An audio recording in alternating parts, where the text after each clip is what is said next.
Denim-wrapped nightmares, what is happening? First of all, shout out and thank you for your support. And secondly, I want to tell the people about Public Domain, their next favorite adult animated sitcom that you're going to love more than any animated show you've ever seen before, because you've already seen these characters before. These characters exist in a world where they've passed up their copyright, and now they're free to use for me in the public domain, and we're going to do it, and we're going to voice them by a bunch of supernatural characters, and it's going to be your favorite show. Now, we need your help to make this show because we can't do it by ourselves, and the executives are sitting on their asses, so go to our Indiegogo campaign. You'll find it down here, over there, or up there. I'm not really sure. It will be somewhere. Check it out. Donate a little bit, donate a lot. We got some great Christmas perks, including a naughty Santa card of me that involves, well, naughty things. So check us out, support us if you can. If you can't support us, thanks. Share us, like us, subscribe us, all the things that make online campaigns successful so you can have the next greatest adult animated TV show. Welcome to Denim-wrapped Nightmares, Tipsy Exchange podcast, where we explore the supernatural series, episode by episode. Over drinks, we'll discuss the lore, the gore, and what we adore about the Winchesters and their adventures. I'm Berly, and I'm a new fan of the series. I'm LA, and I'm here along for the ride. Now let's get tipsy.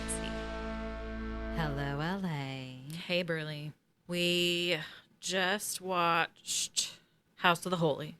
Houses of the Holy. Before we get to that, I'll recap our last episode, which was the Night Shifters that we liked so much, where Sam and Dean investigated a string of robberies in Milwaukee, and it ended up that it was another shapeshifter. We met our beloved character Ronald, who was a conspiracy theorist and semi-figured out the shapeshifter stuff. He thought it was a mandroid. Yeah. We also find this FBI agent that's after them that somehow knows all about Sam and Dean and their dad and their lives. And he thinks that they are the bad guys and he wants to get them. But Sam and Dean pull a trick one on him. Pull a fast one on him. And knock out a couple of the SWAT teams that come in to swoop the place at the very end. It's pretty cool. And I think I told you, I looked up some trivia that was one of Jared's favorite scenes, music-wise, with the Renegade. Was it Renegade song coming in as we see our two boys, walking into the parking garage in full SWAT gear, but then just sliding into the Impala. And then, like, when they take off, the music really crashes in. So it was pretty cool. And then, of course, it ends with Dean saying, "We're screwed." Because now they are, Dean is now supposedly dead, but alive again and robbed a bank. Well, Linda Blair Cop told them at the end of that, The Usual Suspects, I think, that, hey, I'll clear you guys of all this shit, but I can't do anything to help you guys with the fact that people know you're alive now. Yeah, that's right. And that they still think that you murdered the shapeshifter people and all that other crap that happened way back in season 1. I think Linda Blair Cop told Henriksen. Oh, I didn't think about that until about the Winchesters. Yeah. Oh, you're probably right. Why else would they even be on his radar? But she's, like, down for them. So, like, why would she present them as bad guys? Maybe she didn't. Maybe Henriksen just took it that way. Yeah, true. Okay. He seems like he could make some sexy mistakes. Yeah, I'd say so. Right? But, yeah, that was the gist of Night Shifters. Well, for Houses of the Holy, I'm drunk. Well, and I read that that's a Led Zeppelin album, the name of a Led Zeppelin Yes, album. you told me that. Yes. Bear with me as we get through this episode recap. We open up in Providence, Rhode Island, and the camera is moving through an apartment. There's clothing everywhere. There's angel statues everywhere. There's a fab little pump on the floor. No, that wasn't even a pump. That was like a hooker heel. Oh, yeah. Which hooker is, the word is used quite a bit in this episode, so that's fine. And we come across a person who we don't know her name at the time. So in my notes, I named her Bad Times Betty. Bad Times Betty is not having a good time. Well, and I wrote down that she's a messy bitch. She's Her messy. clothes are all over the floor. Shit everywhere. She's got a thing of full of cigarette butts next to her. Looks like she slept in makeup 3 nights in a row. Yeah. Bad Times Betty is having a bad time. Mm-hmm.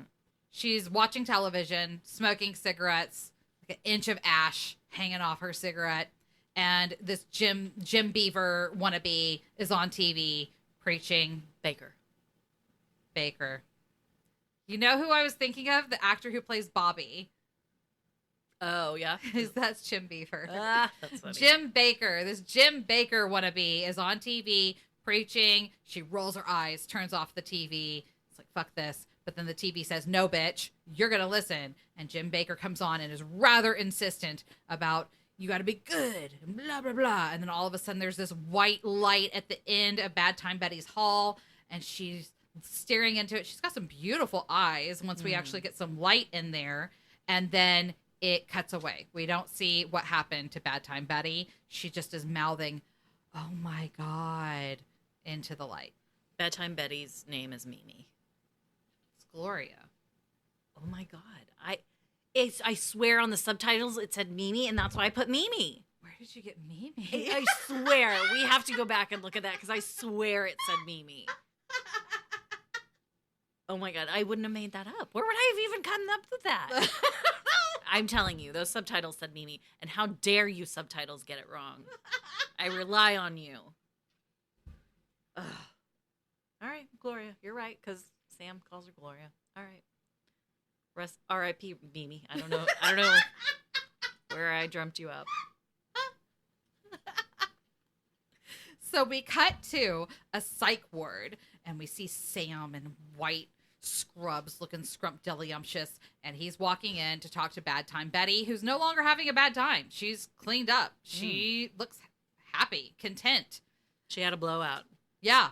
Her face was washed. Mm-hmm. And Sam just seemed so large in this scene. Yeah. It was wonderful.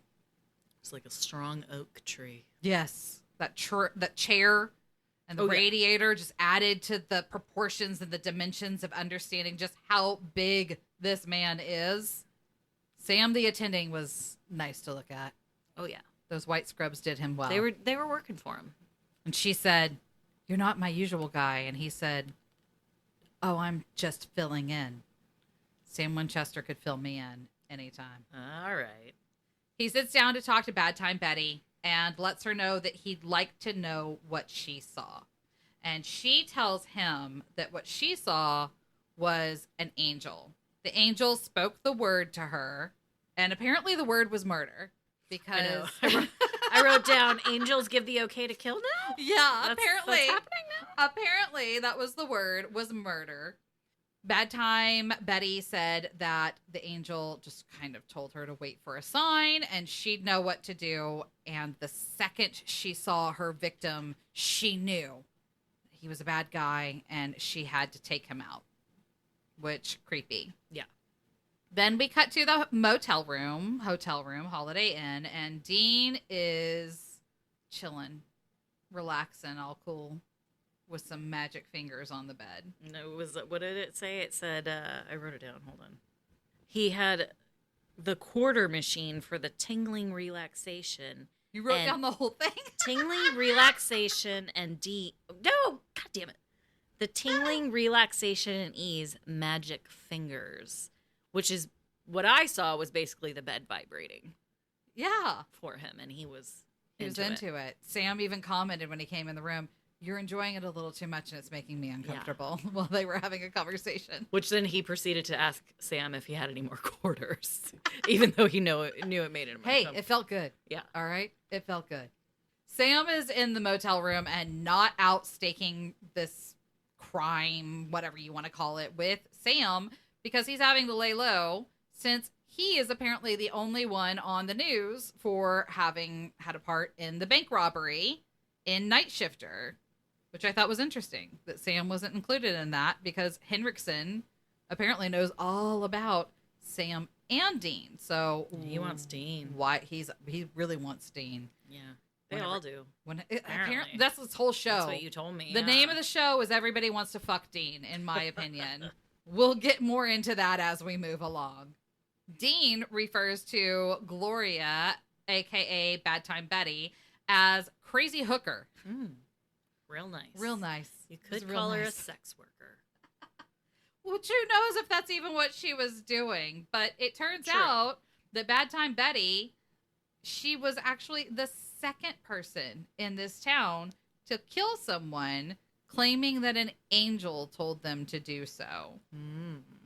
So it wasn't just Bad Time Betty that brought the Winchesters to town, to Providence, Rhode Island. As they're chatting back and forth about the possibility of angels, Dean is adamant that there is no such thing as angels because he's never seen one. Right. And Sam obviously is wanting to be more open to this prospect, which ends up being a theme throughout the episode and is really sad by the time we get to the end. Sam has already checked out Gloria's apartment, says there's no sign of sulfur, no EMF, nothing at her place. So they decide to go check out her victim's place instead. When they get to the place, there's still decorations up, Christmas decorations, and Dean makes some sort of comment about like, oh, well, don't leave your Christmas decorations up after New Year's and maybe you'll be safe.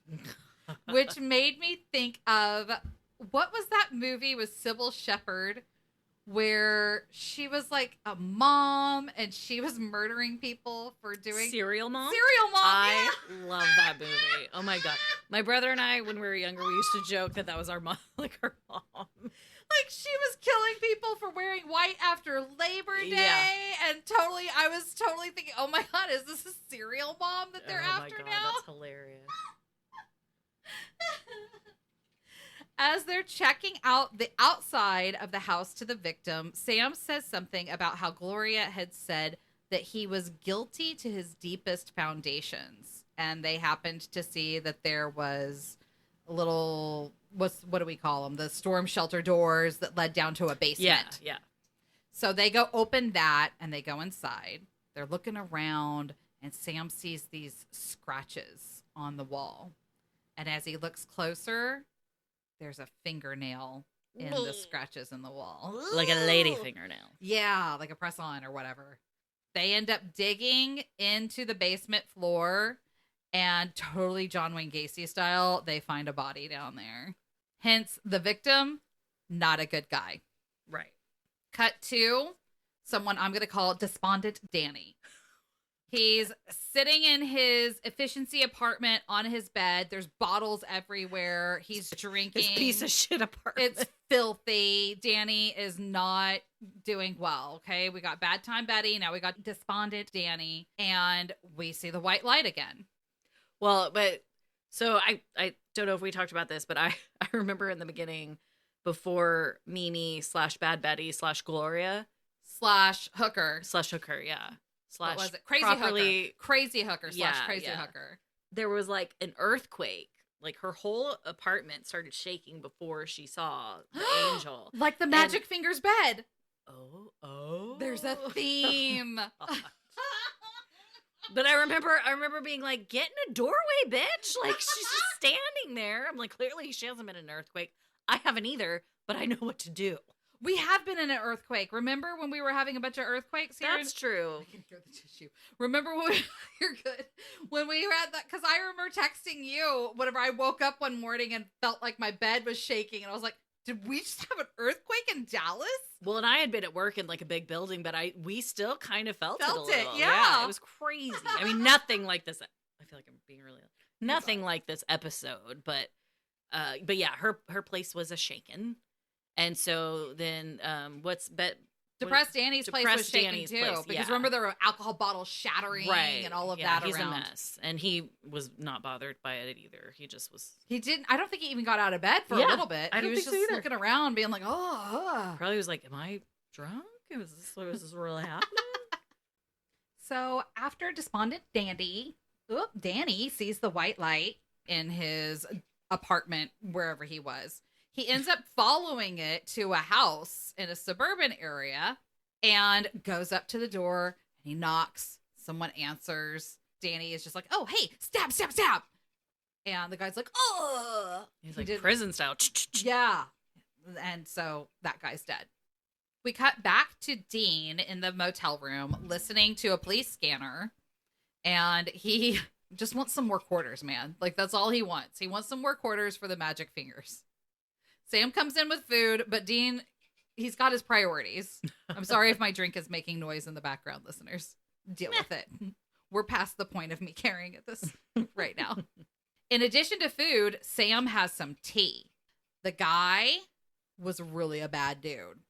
He worked at the local library, and I think it was 3 girls who also had worked at the library had gone missing over the period of time. Ooh. So the one body they found in his basement probably wasn't alone. Yeah. Probably had a couple of friends down there with him. I was kind of thinking that when we saw him dig him up. I'm like, is it just one? Mm-hmm. Before the scene started, Dean had heard on the police scanner that they were talking about Danny. His name in the show is Zach. And so they decide, let's go check it out. And they just went ahead and did the same MO. They went straight to the victim's house, looked on the computer, and what has the victim been doing? AOL chatting with a 13-year-old girl, and had the intention of meeting up with her that very night. Mm-hmm. Despondent Danny and Bad Time Betty have taken out 2 people who were not good people. Right. At this point, Sam is pretty fucking convinced it really is an angel. He really wants to believe it's an angel doing this. Yeah. Desperately, almost. But not Dean. No, Dean doesn't believe. He is super skeptical, does not think it's an angel at all. While they're in the pedo victim's house, they figure out that he goes to a certain church, and that is the same church that the other victims went to as well. So guess what their next stop is? They talk to Father Reynolds at the church about angels. They're talking about Michael the Archangel. They talk about how Michael the Archangel's sword is flaming.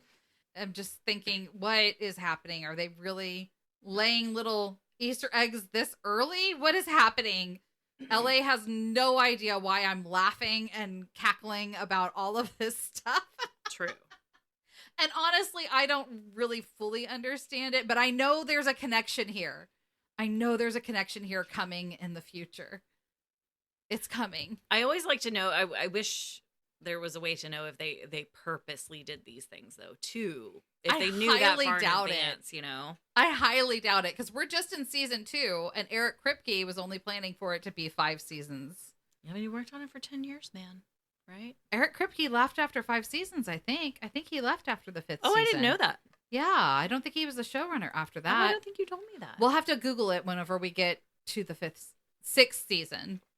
Oh, I did not know that at all. Well, then, no wonder. Okay. There are a lot of people I've seen on Twitter and whatnot who claim that everything's intentional, everything was planned. I personally don't think that was the case. Nah. But it's fun to go back and hear things being talked about and how it potentially ties into future things. And maybe they did purpose. I just don't think that was the case personally. Okay. Writers, if you're a writer on the show, y'all feel free to tell me I'm wrong. Tell me I'm pretty while you're at it. Anyway. While they're talking to Father Reynolds, I didn't come up with a cute nickname for him, forgive me. While they're talking with him, they end up finding out that another priest was actually murdered on the church steps not too long before all of these things started happening. So immediately it's, okay, vengeful spirit, fallen angel. Dean, of course, is leaning vengeful spirit. This is perfect recipe for vengeful spirit. Sam does not want to let go of the possibility that it's an angel, though. While they're debating whether it's a vengeful spirit or an angel, Sam ends up confessing that he prays every day. And Dean doesn't really know what to do with that information. Yeah, he seems very surprised. Just kind of brushes past it, to be honest. Yeah. They decide to go to the crypt where the murdered priest, is buried. As they're walking in, there's like the foyer where there's the creepy cherub angels in the corners doing the weird pose. I did not like them. And then there's a giant angel statue. As Stam is passing... Stam? What happened there? Sebastian Stam? As Sam is passing the statue, it starts to shake and vibrate and all some stuff going on, and the bright white light is coming, and Sam straight up fucking passes out. He faints. It's too much for him. Falls like a great oak tree. I'd catch him. I'd try. Dean comes out and wakes Sam up, is asking if he's okay, offers him his flask, and Sam's like, I don't want that right now. How dare you? And LA and I looked at each other. We would both, like, no matter what the situation was, if one of us handed the other something to drink, we'd both just take it, no questions asked. Yeah, I think if I had just seen an earthquake, like a statue of an angel, like basically earthquake in front of me, I'd be like, yes, I need a swig. Thank you very much. I wouldn't even ask you what it was. If I just sneezed and you handed me something, I feel like I would just take it and drink it, which maybe I'm too trusting. But, I mean, if I'm handing you a flask, it's not like I'm going to be roofing you. I would trust you. Yes, I would trust you to not roofie me. After Sam comes to and rejects the flask from Dean, he is convinced what he had just seen was an angel. Oh, yeah. He seems like he's really been touched by an angel. Don't put that. That's terrible. There was a video I was watching. I think it was on TikTok or something, where it was a panel event, and they were talking about how Jared Padalecki's wife, someone approached her and was asking, oh, you're married to a guy from Supernatural. Are you married to the short one or the one from Seventh Heaven? Oh my God. Which neither thing is right. Yeah. And she apparently answered like, neither? Oh, wow. Anyways, Dean is still super skeptical, and he ends up talking a little bit about their childhood and confesses that their mom would always tell him that angels were watching over him. Again, another thing that if you know, you know. It's crazy that it's happening so early in season 2. Sam tells Dean, you've never told me this before, and Dean just kind of brushes him off and says that if he's going to believe in angels, he wants hard proof. They get up and actually go check out the priest's grave and decide that what they need to do is a seance. Let's talk to this guy, figure out what the fuck is going on. They leave the crypt to go get supplies at, I think they were at like a Kroger or something. It wasn't even a Kroger. It was like a bodega, like little, like 7-Eleven, like just some little store. So they go to some little store, pick up like a mat that apparently had SpongeBob on it because Sam was just devastated that what are we going to do with this shit? Dean seemed like it'll be fine. It'll be fine. Well, as they're leaving the store, getting in the Impala, Sam sees, quote, the sign. He sees the light around a person standing on the corner who also has a bag of shit. And he's just like, oh, that's the sign that I'm supposed to go murder this guy, apparently. And Dean says, that's not happening today. He gets in the Impala, locks Sam out, tells Sam, you go do the seance. I'm going to follow this guy and see what's up. Yeah. Well, he kind of tricked him because he was like, all right, let's go. But then he got in the car, locked the doors, and then told him all that. Which, good brother, he says he's always going to look out for him. He's watching out for his baby bro, always. Sam seriously begs to go after this guy also. So, good for Dean for saying, you know what, I'm going to go after him. I'm going to check this out. I'm not going to ignore you, but I'm not going to enable you either, you know? Yes. Sam does go back to the crypt as he was told to perform the seance, and Father Reynolds walks in. Which I was actually surprised. I thought I thought that Sam might put up a little fight or be like spiteful and not go ahead with it and do it, but he did. It showed him he was full on in there, like had the candles lit, had Daddy's journal ready to do it. I mean, he started even doing the seance.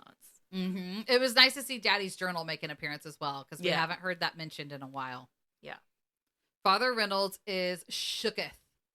He does not know what is going on, but they are able to talk to the dead priest, which I didn't write his down. I think it was Father Gregory. It is, yeah. Yeah. So Father Gregory is the culprit behind everything, and Father Reynolds and Sam have like a heart-to-heart with Father Gregory, letting him know you're not an angel. What you're doing is just vengeance. It's wrong. It's a sin. Yada, yada, yada. In the meantime, Dean originally lost the bad guy who he was tailing. We see that the bad guy has pulled off down an alley. He's got a date in the car. He got her flowers, and the date is very confused because they were apparently supposed to be going to a movie. But they're in an alleyway. But they're parked in an alleyway, dark alleyway. And the date is asking him, what's going on? What are you doing? He creepily leans over and tries to start making out with her. She rejects him. And then he pulls out a fucking box cutter. He slapped her first. Did he slap her nowhere, first? yeah. He's being abusive. Yeah. Pulls out a box cutter and tells her, I'm sorry, I've never done this before. And it's like, I'm sorry, you've never assaulted someone before? You've never murdered someone before? What was the goal here? Either way, not a good guy. No. Fortunately, Dean happened to find them just in time. He shatters the driver's side window, beats the guy up a little bit, hits the unlock button, helps the victim get out of the car, and the assailant, we don't know his name, creepy guy, comes to and drives off. Dean checks to make sure that the girl is okay, tells her to call 911, and then pursues the assailant. And I'm thinking, don't call 911. You're a wanted criminal, Dean. What the fuck, man? Right. You don't need cops on the scene. Right. Well, we didn't realize he was going to be like, peace out, I guess. Because he took off right away. Dean didn't realize it either. Dean runs and gets in the Impala, and he follows the guy. They're doing a chase scene. There's some big truck that just decides to try and cut them off. But slowly, too. Right. He's like, I'm just going to make this turn right in front of you while you're driving fast. No blinker, nothing. Yeah. Just the assailant misses the big truck, drives around it. And so Dean is still chasing the guy. And then they come up to another intersection where there's a couple of cars. This truck with some materials in the back has to slam on its brake and swerve to avoid hitting somebody else. And a giant pipe comes flying out of the truck through the windshield of the assailant's car and like penetrates him. It's a final destination death. I said penetrate. Yeah. Say it went through his chest. It penetrated him hard and Oh my fast. No one knew what happened.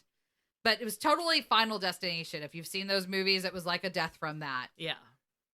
And later, when Dean is describing everything that happened, he said he hadn't seen it, he wouldn't have believed it himself, that it seemed like the will of God. You know, the truck turning in front of them and the guy narrowly missing it.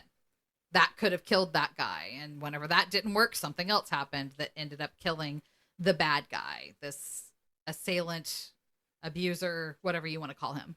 Father Reynolds and Sam end up putting Father Gregory to rest. Father Reynolds gives him his last rites, which he never got a chance to do before. And Father Gregory peacefully passes over to the other side, which was nice to see.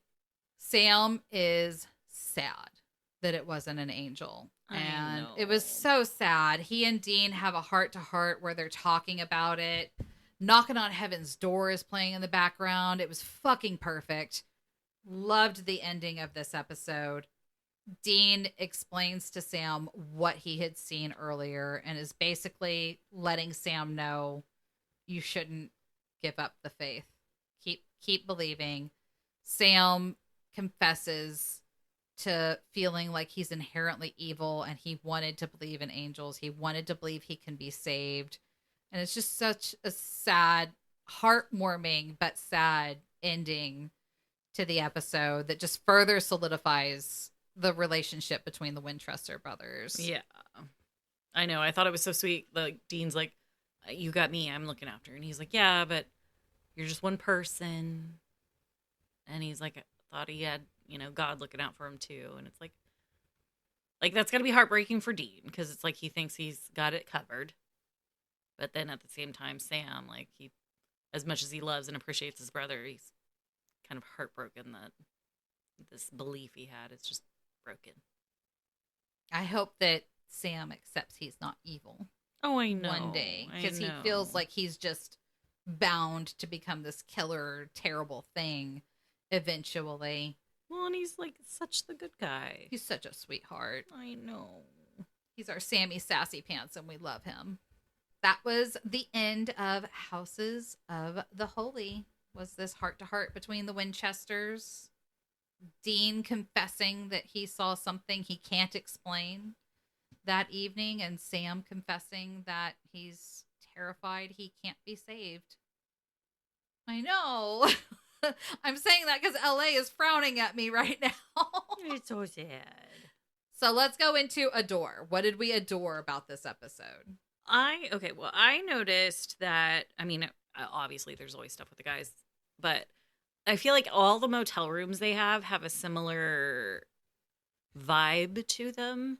And it seems like every time when they walk in the door, the majority of them have like these either columns or rows or like pictures that are like vertical slants, I guess you'd say. I think last week on Night Shifter, it was like some sort of beer logo on it. This week it was like the lady, I forget what that logo is for when it's the girl sitting there. Like you see it on the mud flaps of 18-wheelers. Yeah. And it just in different forms, but it's always in kind of a similar format. And I just think it's funny because I'm like, granted, I will say, I haven't frequented many motels. I have been to some, but never like that. High school was when but it's like you walk in, there's 2 beds, maybe a dresser with a tiny TV and a bathroom. Not like these motels these boys are in, where they have it's a like foyer. Yeah. So I don't know. I just thought that I've been paying attention to that lately, and I feel like I pointed it out to you this time, and I was like, it's kind of cute to see what they choose for each episode of what the motel is going to look like. I remember, I think it was Something Wicked where they did the flashback to John Winchester coming in, that it was the bowling pins. Yes. Yeah. One. It's always like a little half wall with some sort of, it's like some room sort of column. separator. Yeah.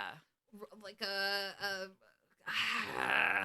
there's a word for it. I know there is. I'm not an interior design. I don't know. A room separator, room thingy. I know what you're talking. I can't think of the word either. Where it's like beads or a panel or yeah. I wonder if there was a reason for that set design wise. Maybe it made it like that section could pull away really easily. Yeah. So that they could get the camera where they needed it to. Because you're right. It's almost every motel room has this kind of foyer entrance thing. Yeah. That you don't really actually see in most motel rooms. No. Well, I adore the foreshadowing in this episode. Oh, yeah. Well, I don't know about that. So. You don't know about that? And to be perfectly honest, I don't fully know about that either. Because by the time I started paying attention to the show, a lot of this stuff had already come into play, and I'm not sure I understood what was happening. Yeah. I shouldn't say I'm not sure. I know I didn't fully understand what was happening. I don't have enough information to connect the dots, is what I'm saying here. But I know there are dots to be connected, if that makes sense. Yeah. And so I adore that about this episode. And the vulnerability of the Winchester brothers at the end of the episode. Yeah. I adored that as well. It was a heart-wrenching. No, not heart. It was a touching moment. We did both look at each other and like frown during that whole Yeah. section and like hold our hearts like, oh. Like, it's so sweet but sad, and Yeah. And Sammy in them white scrubs yes, you really liked at the that. beginning of the episode. I adored that as well. Rewind happened a few times. He just looked so big. No gore. No. So on to the lore. So the lore, we did have a bunch of Bible verses about what these kind of people refer to as like taking it upon themselves to do God's will and kill these people or whatever. But I don't think I'm going to get into that. But there are Bible verses that we found that talk about taking upon yourself this kind of murder and things like that. And just Like getting vengeance. yeah. But also the fact that like it's God's job to you don't take it upon yourself. God will take care of it and all that kind of jazz. Gotcha. So, on a darker note, I wish I could say a lighter note.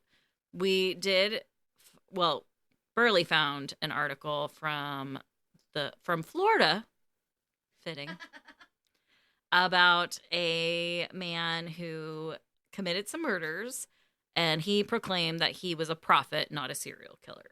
This was in Winter Haven. It's called a Winter Haven double murder suspect claims he did it for God. Polk County, Florida, which I feel like I watch a lot of crime shows and a lot of stuff goes down in Polk County. Specifically Florida? Polk County, Florida? Yeah, I feel like I've heard Polk County a lot in these crime shows I watch. Interesting. Yeah. Anywho, 35-year-old Stanley Mossberg was booked into jail in 2019, October of 2019, for killing at least 3 people from what he said that God needed him to do because God needs them for the war. Like the apocalypse? We'll get to it. He just says, I'm a prophet. I'm not a serial killer. I'm doing what God tells me to do. Y'all will see God, and there's going to be an angels and demons fight from God. There's a war. Everybody will see it. This is what he said. Okay. Now, he had an exchange with the press. He had a bloody bandage on his forehead, and he was smiling. And as they were speaking to him, he seemed confused at times, stared down at journalists. They could not get like a motive out of him. So they went to the neighbors of the victims, and they said that they're still in shock and trying to understand how this evil could have ended up in their community. And so I was a little confused because in this article it says that he killed 3 people, but when they talk to these neighbors, they're only talking about 2 people. Stanley killed his neighbors and his friends that were named Peggy and Ken next door. And there was actually one person to survive the spree, the killing spree. It was a guy, and he was frantic. He came over to their house, and they didn't believe him at first. They were like, he just seemed crazed, and it just seemed so far-fetched. They didn't want to believe it. But Tom Cole was the one who was identified as a survivor, and he's been in that neighborhood for nearly 2 decades. And it was around 6 p.m. on a Monday that he came banging on Bob Strauss's door for help. Strauss said it's really scary to know it could have happened to anyone here. You know, that evening I was getting a glass of water and I saw the light on over the office and found out later that all this was going on at that exact time. But you look, you see a light, curtains drawn, and you don't think about anything. Turns out Stanley had tied up Peggy and Ken and stabbed them to death. And Ooh. What? Oh, that just made me think of that movie, The Strangers. Oh my God, when I was reading this article, that's what I thought of too. Oh, and it gave me nightmares, and it made me so uncomfortable. Yeah. And the Sheriff Grady, Judd, is who was commenting on this, and he said, because I guess the man Ken fought back, that Stanley made him suffer even more before killing him. I mean, he doesn't say how, but I don't know. I don't need to know. Yeah. Less than 24 hours after the search, they found Stanley, and the neighbors want to focus on the attention to be on Cole. Since he was the lone survivor, he was a man in his mid to late 60s, and he had already survived cancer, and now also like a double murder that he could have been involved with as well. And again, no motive was ever addressed, or that there was even a link to this Stanley person to these people. Bob, the neighbor, said that Tom seemed to be in decent spirits for what he went through. You know, I don't know how you're supposed to act when you go through something like that, but he has no money, he has no car, he has no support, only his neighbors who are very supportive, and they set up a GoFundMe page for him to help. And that the last they said was that the neighbors were now feeding Cole's animals and trying to help him clean up the crime scene.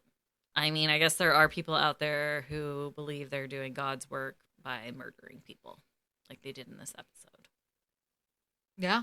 I mean, there are people who kill in the name of God. We call them terrorists. Yeah.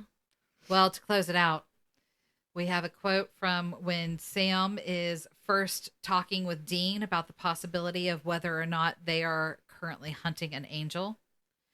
Sam says, Dean, there's 10 times as much lore about angels as there is about anything else we've ever hunted. And Dean says, you know what? There's a ton of lore on unicorns, too. In fact, I hear that they ride on silver moonbeams and that they shoot rainbows out of their ass. And Sam says, wait, there's no such thing as unicorns? Cheers. Oh, those two. Oh, those Winchesters. Thank you for listening to Denim-wrapped Nightmares. Follow us on Twitter or Instagram, leave a review, and let us know how we can get involved in the fandom. This was fun, jerk. It always is, bitch.